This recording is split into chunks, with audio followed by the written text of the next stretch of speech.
This is Pukeology Podcast, where science meets your hilarious puke stories and the tips and tricks to stop that up chuckle that you need. You never know what's going to spew out of her mouth. Here's my mama, Dr. Pukeology.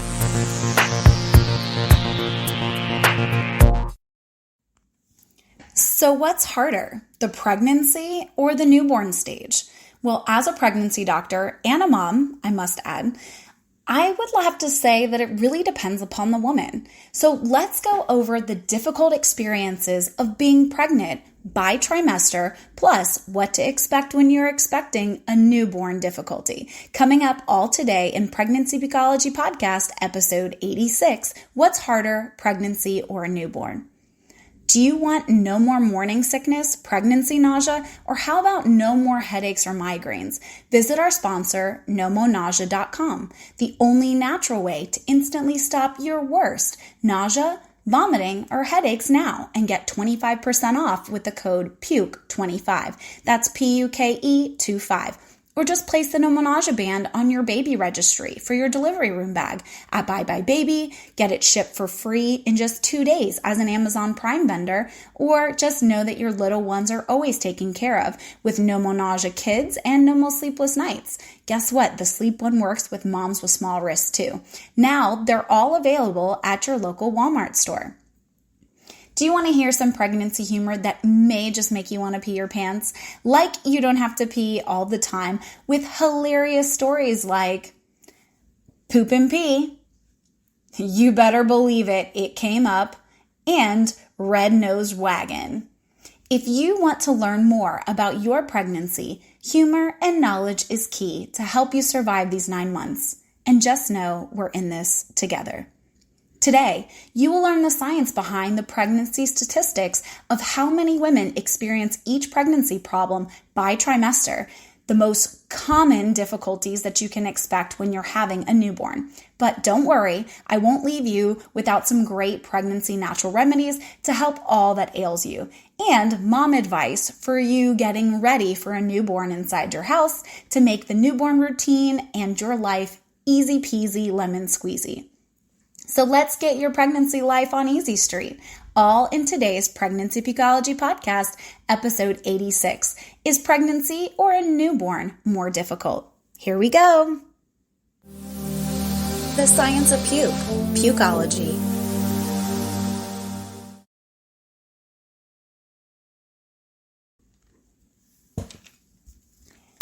So we all know, or you might not actually know as a brand new mom, that you're going to expect the unexpected when it comes to pregnancy.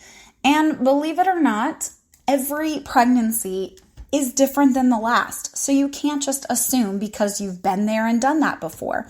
That's probably why you're listening to this pregnancy podcast. So what is harder? Or what do you think is going to be harder? Pregnancy or the newborn stage? Now, when you're a mom who has kids and you've done it before, literally adding just 1 or 2 extra to the family seems like no big deal. But I'm here to tell you that it makes a huge deal, especially when you're playing defense and not offense anymore.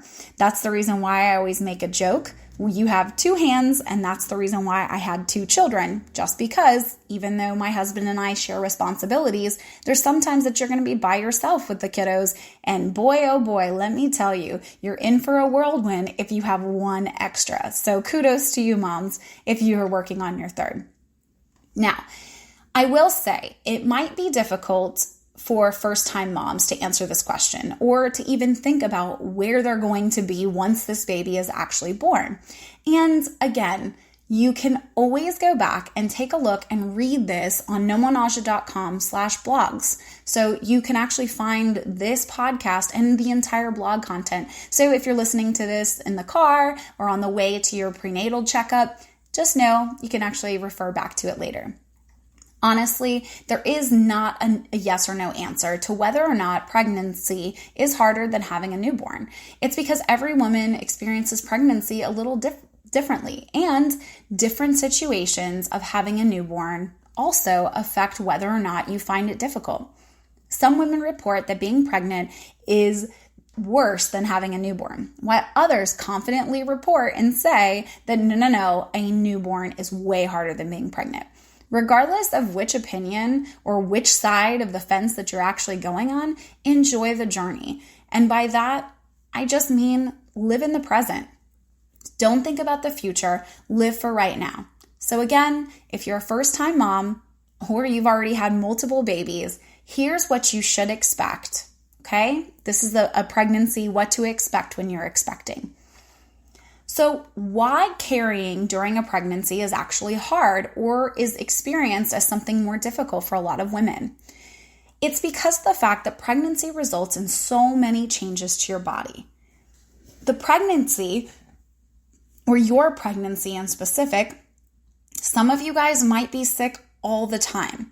For example, in early pregnancy, there's a crazy experience that some of you have already experienced, and it's called morning sickness. Now, I don't know who made the name morning sickness because let's be real, it really is all day sickness. And for some, unfortunately, some moms have morning sickness or this nausea feeling all throughout their pregnancy.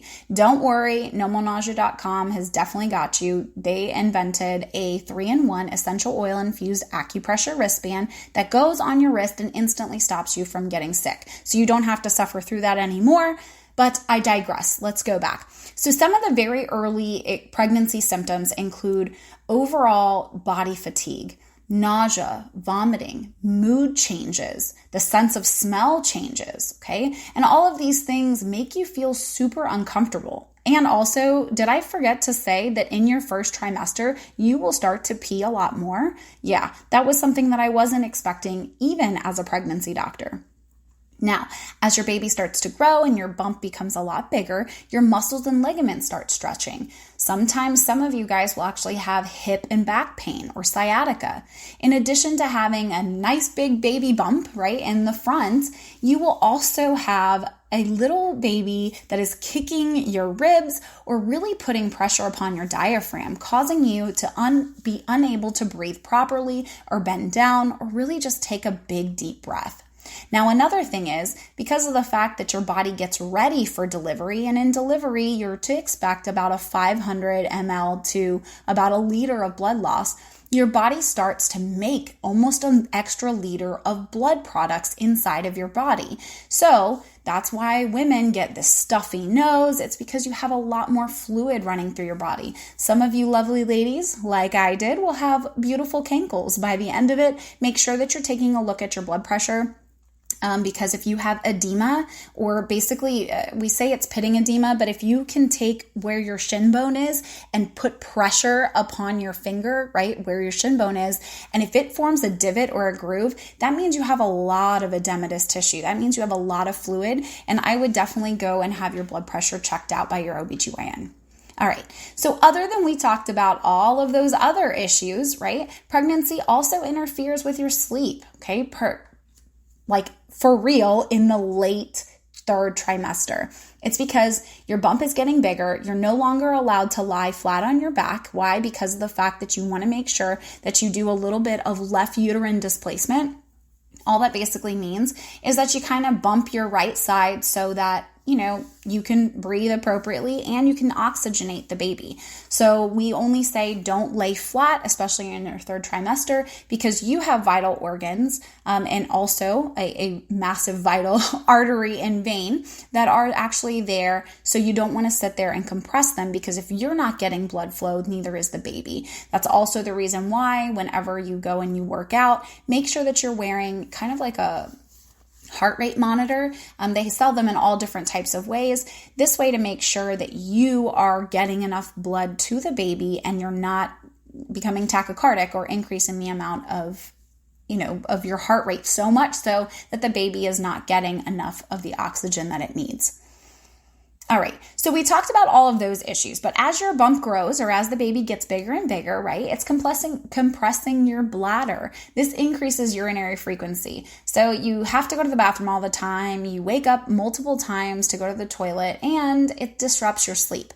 Now, I will say that no more sleepless nights They currently have them for kids, and it is an essential oil infused acupressure wristband, different acupressure points, but it really does work. It helps your body to produce extra forms of melatonin. So go get one of those, especially if you're a woman with smaller wrists. You can actually use the kids one, and it works great. It's definitely something to get your body into a routine. And then if you have little ones over the age of 2 that just aren't sleeping right, and or they have other type of anxiety and different things like that, or suffer from migraines, you can always utilize that as something as a routine, but to help them go off to sleep faster and stay asleep longer. Now, in addition to the big baby bump that's in the front and makes you completely uncomfortable in a sleeping position, you have to remember that you probably are having to sleep in different types of positions, which you're not accustomed to.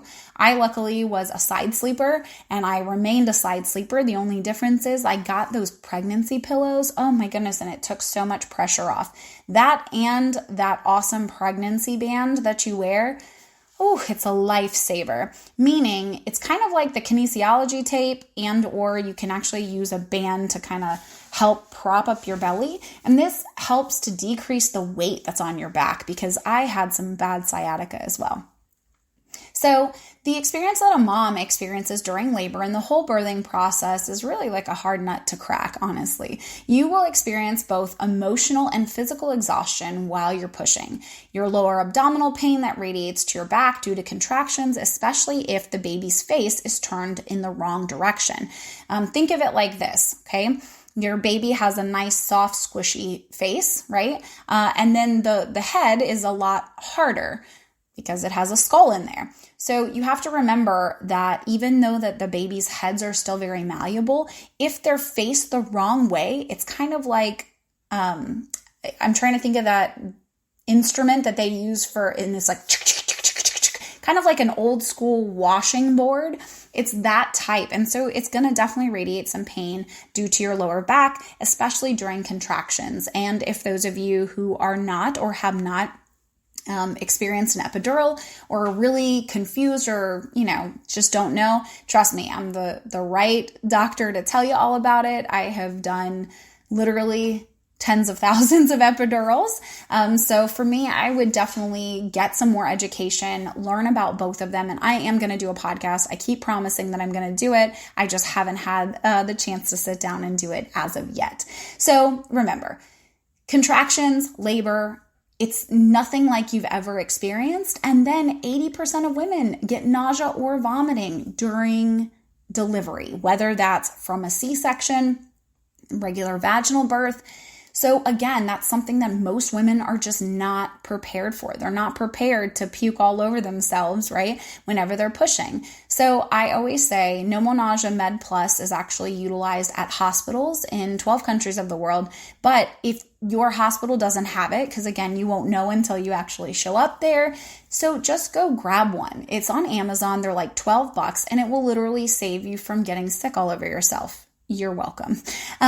I digress. So pregnancy can also have a lot of other difficulties. Some of you may have to see a perinatologist, somebody that's taking a look at you and the baby a lot more closely than just your once in a while OB checkups.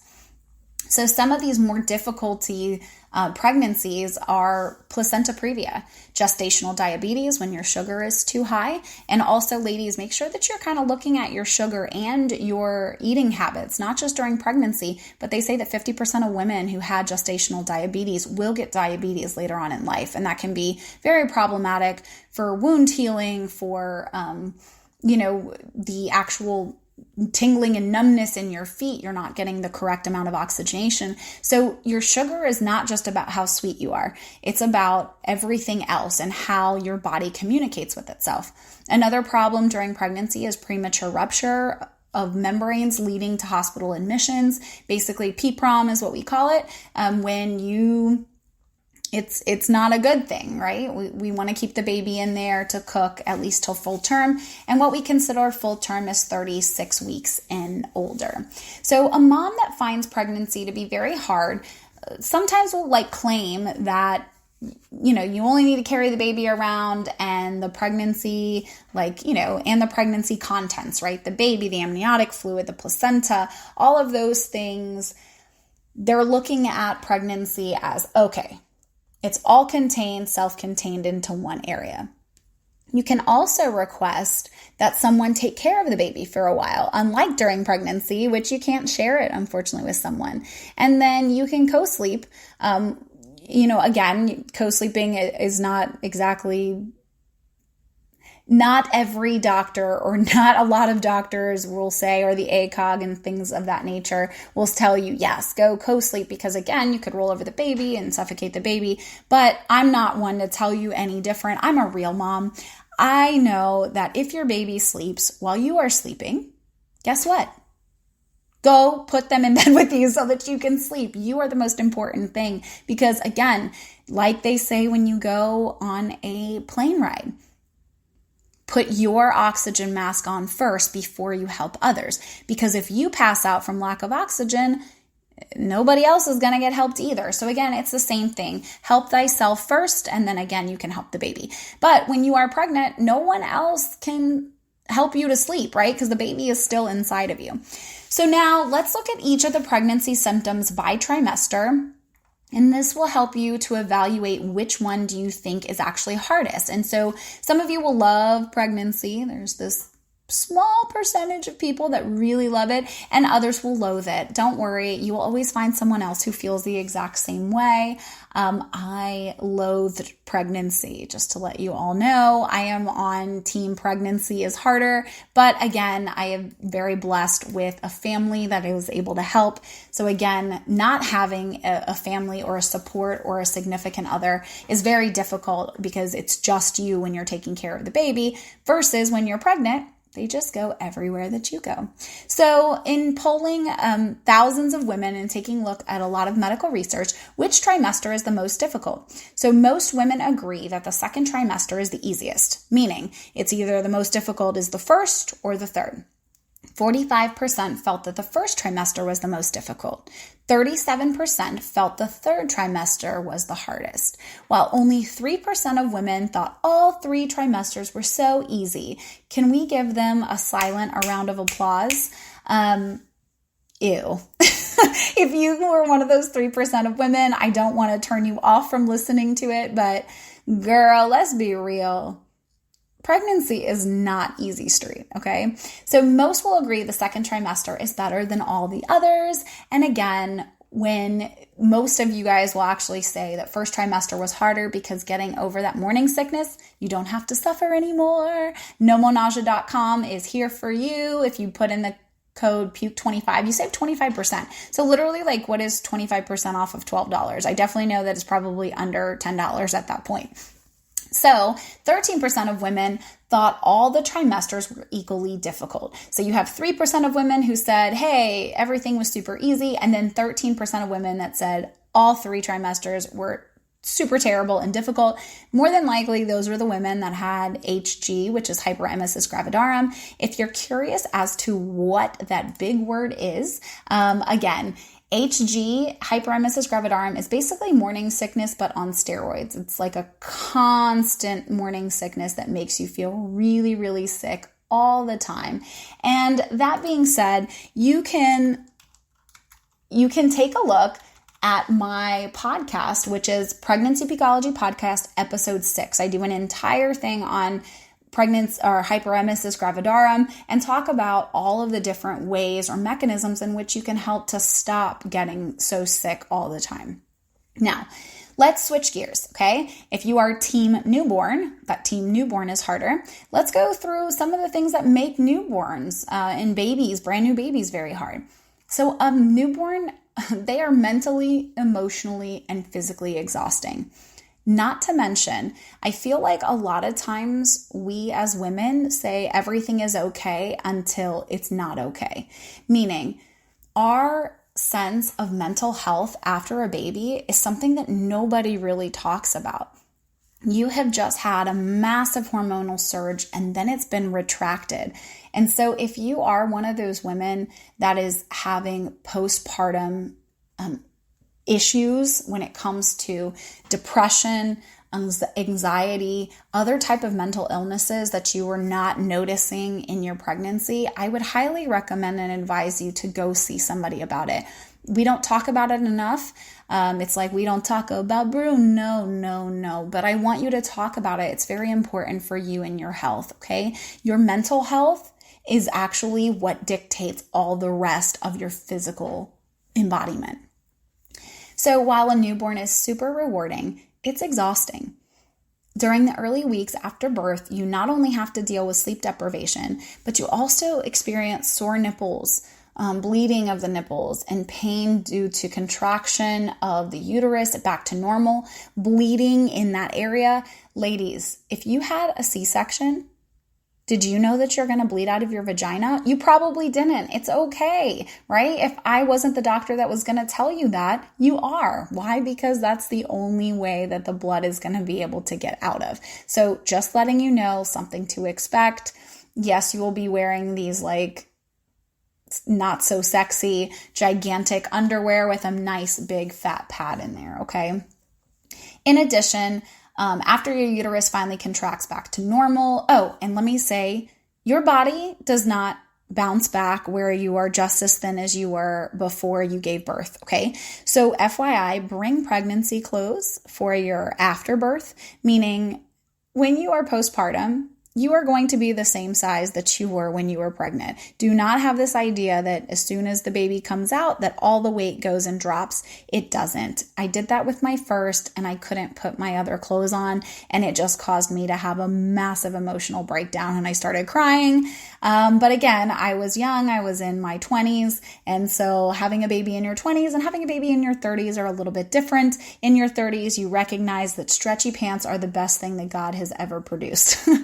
So, in addition, you will have to learn how to take care of the baby, okay? Who will be crying a lot of the times? When you're pregnant, the only person that you were able to focus on was you. You're the only person that needed to be, right? But after you have a baby, you might find it hard to adjust to all the attention that's being diverted to the baby. Having a newborn may even be worse, especially when your baby has different complications like colic and all these other things that make them hard to be able to eat. And they spit up all the time. They don't sleep through the night. Other type of skin conditions, right? They're constantly scratching themselves. And, there's a lot of maintenance and a lot of things that you have to do that you just were not expecting it. I always tell brand new moms, and I always buy brand new moms 2 things for their baby showers. Other than no menage bands, because I actually do put that as like outside of the gift. But as the gift, I get them 2 things that they probably didn't think of. Number 1 is a wipe warmer, because in the middle of the night, you don't want to disturb the baby so that they're up. If you put a cold anything on anybody's butt, what do you think is going to happen? They're going to shock, wake up, and then they're not going to be able to go off to sleep as easily. The second thing is a humidifier, okay? So a humidifier for the room will basically help, because a lot of people, whenever the baby gets sick for the very first time, they are scrambling, trying to figure out what is going on. And so having it ahead of time, and some people even put like some nice little diffused oils in there and things like that, it really does help with their respiratory and their upper respiratory, because remember, their lungs are still developing as they come out. So those are my 2 little helpful sleep tips. You will get a lot more tips coming up next after the funny, hilarious stories. Get ready for some puke stories.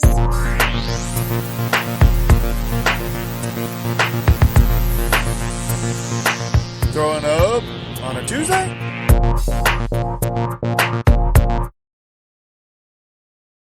One puke story.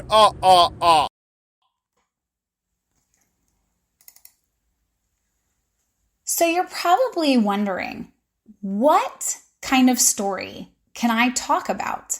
Well, I'll start off by saying my cats like to drink out of the toilet. I had the sudden urge to puke one day, so I ran to the bathroom, and what do you know? My cat was in there having some water. I couldn't hold it in anymore, and it just came out all over my cat. Poor kitty. That is definitely a very interesting way. Better out than in, right? It's really the Hello Kitty that they were not expecting. Thanks, Kit Kat, for that hilarious puke story. I appreciate it. All right, number 2. I've been nauseated pretty much all day, every day. I usually just dry heave, but I've puked several times too. This evening, I wasn't feeling too great, so I decided to take a warm bath to see if that would help. It was going well until about 15 minutes in, I vomited all over the tub while I was still in it. Oh, I can't wait for the second trimester that everyone says is perfect. LOL. I didn't want to risk getting out in a soaking wet tub and slipping on the tile. It's definitely a bath partner you were not looking at is floating roadies. Thanks, Heidi, for that hilarious puke story. So my dog had the runs this morning, which I didn't think much of it, probably just had an upset stomach. I had to go paint my old house that I'm trying to sell, and I left him alone with my other dog in a new place. Went and painted for about 4 hours, grabbed some food, came home, opened up the door and could smell the dog poop. Let out the dogs and went and found the trail of runny poop on the living room floor. Thankfully, it was hardwood floor. I started to gag and ran outside for fresh air. Too late, I puked off the end of the deck and peed a little bit because I lost my bladder control when I puke. But I still had to clean up my mess. So I zipped up my hoodie so it was all the way over my nose and mouth, got an old towel and hope to not be able to smell it. I started wiping up the slimy mess and then I lost it. Get up to run to the bathroom, started puking on my way, only my hoodie was covering my face, so I ended up puking down my shirt. And of course I couldn't hold my bladder. I finished puking in a bucket, went to the bathroom and had to clean myself up. Still have to clean up poopy mess, cover it with vinegar to mask the smell, and find someone on a couch cushion the dogs had knocked down. Also, it has puke on it. So now doing a lot of really gross laundry and questioning my sanity. How am I going to plan on doing cloth diapers? Hillary, that was a hilarious story. I feel like I was there with you. Now, do you have a hilarious puke story that you just can't wait to share? Send it to me. Pukeology, Pukeology @nomonaja.com or tweet me @Pukeology so we can all have a good laugh.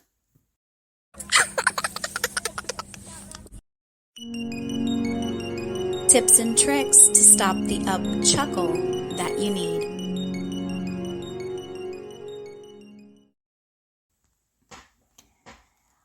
Alrighty, the favorite section, everybody's favorite section. These are pregnancy remedies that actually will work. And let's just go first. Let's just start it out with a bang with some first-time mom pregnancy tips, okay? So again, I know I talk about this all the time. Use No Monaja bands, especially if you're in your first trimester, and then don't forget them for your actual delivery room, okay? Join a mom's group, right? I think it's so important.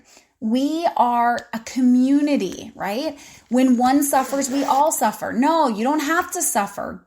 Be there, it's like having Yodas, okay? Moms who have been there, done that. So go join a Facebook community or get other tips and tricks from other great moms like me. Create a birth plan. There is actually an entire birth plan that we actually have up on one of the episodes. And I think it's really important that you kind of take a look. So I always say, go to episode, I cannot find the birth plan episode. Birth plan will be found. I'll let you know. I'll let you guys know whenever I can actually find which episode it was. But create a birth plan. We have a sample birth plan. Just know it's going to change. Exercise regularly. If you exercise before the baby, before you were pregnant, then you should be doing the exact same thing during your pregnancy, okay? You haven't changed. So again, get into a routine. Exercise increases endorphins. Endorphins are happy hormones and they make you smile. Drink plenty of water. If you think you're not drinking enough water, it's because you're not. Drink more and more and more. That is the number one complication that I see with preterm labor is that women are dehydrated and then they just start to contract and go into labor. Eat a balanced diet. Okay, we have different recommendations on what you should be eating. So again, it is important. Or you can go listen to Pregnancy Pukeology episode 5, foods to avoid. Because if you know what to avoid, then basically everything else is fair game. Take your prenatal vitamins. It's not only good for your hair and your skin, but it increases the amount of folic acid that you have. And that is actually one of the B vitamins that helps the baby with neurotubal. Okay, meaning when their brain and their spinal cord are actually forming, it helps them to be healthy and nice and strong. Pack your hospital bag ahead of time. When packing your hospital bag, here are 6 home remedies for morning sickness. These are all things that you can do. Acupressure on the P6 point. Okay, if you push that, you would, and let me tell you how to get there. P6 point is the vascular meridian, and it is found 3-finger distance in between your first 2 tendons, okay, so it's on your wrist about 3 fingers up, and then put your finger in between those 2 tendons, your pointer finger and your middle finger tendon. That's the P6 point. So you can apply pressure for about 5 minutes consistently, right? And then do it again. But really, who has time to hold their wrist? Just go pick up a no-monage-band. It makes your life a lot easier. The other thing I was going to tell you is peppermint oil. Peppermint oil, the actual smell of the aromatics are there to help to relax and decrease the amount of upset, nausea feeling that you actually do have. That's the reason why no-monage-bands are actually an infusion between peppermint essential oil and acupressure wristbands in a waterproof and stylish design. So it's kind of like a Livestrong band, just with a bump and with smell. So eat apples. The pectin of apples, which is the outside, is actually very good in order to help decrease motion sickness. Well, it's also used for morning sickness because it actually is a high fibrous and it makes sure that it soaks up all of the things that are already in your stomach. If you help to push stuff down, then you have nothing to puke back up. Lemons are another great one. Don't just put it inside your water, but smell the lemons, okay? Some of us might not be able, with our food aversions, might not be able to actually eat lemons again, but ginger is another one, very strong, but you can have it in a tea, and that has also been shown to help to decrease the amount of nausea and vomiting that you experience in a natural way. So here's some ways, 6 ways to boost your energy levels, okay, during pregnancy. So in order to trick your brain, if you were a coffee drinker before, right, drink some decaffeinated coffee because the taste might remind you that, oh, I have a little boost, even though it's decaffeinated. Go outside. Vitamin D is something that you will get from the outside world, and you will be able to hear the sights and the sounds. I always tell all my pregnant moms, okay, go outside, close your eyes, listen to what's around you. Take nice, big, deep breaths in and breaths out, and you'll be really able to kind of be a part of your setting. And then you'll forget all of the pregnancy issues that you're having. Go try some new healthy foods, okay? It does something whenever my husband and I are going to take a nice date night to go try something new. It feels exhilarating, it's exciting, and it's definitely an energy boosting. Find a scent that works for you.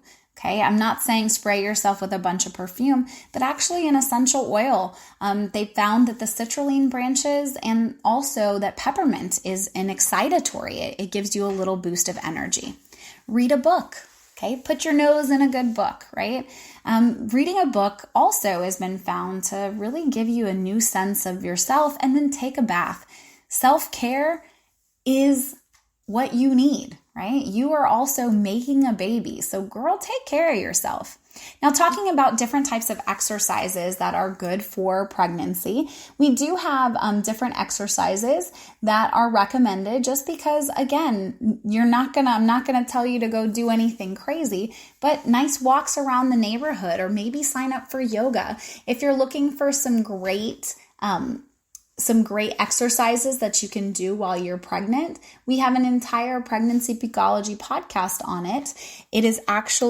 It is called Exercises That Are Safe for Pregnancy, and it's episode 44, so go check it out. Yoga tips. for pregnancy. Okay, so if you are going to find yoga, make sure your instructor is experienced. Okay, don't just get the nearest yoga instructor on Craigslist because they might not have a subspecialty for pregnant women, okay? They might not know the things that are important or the different stretches or non-stretches that you can or cannot do due to the shift in movement of your pelvis. Drink lots of water before the class and after.